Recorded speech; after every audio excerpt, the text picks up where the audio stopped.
ছেলেদেরকে সুসংবাদ দিন, তার মানে বিপদে ধৈর্য ধারণ করতে হবে। প্রিয় ভাইয়েরা, ইন্নামাস সাবরু ইনদা সাদামাতিল উলা। বিপদে আমরা অনেক সময় প্যানিক হয়ে যাই, অস্থির হয়ে যাই, কি করব, হতাশ। না, মুমিনরা হতাশ হয় না, ধৈর্য ধারণ করে। কি করে? কি করে?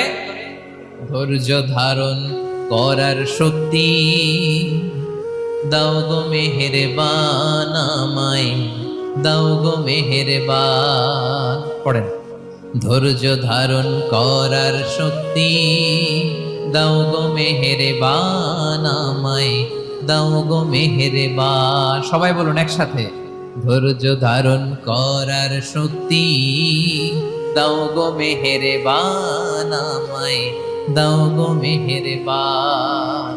বুকের ভেতর ব্যথার নদী বইছে অবিরা, বইছে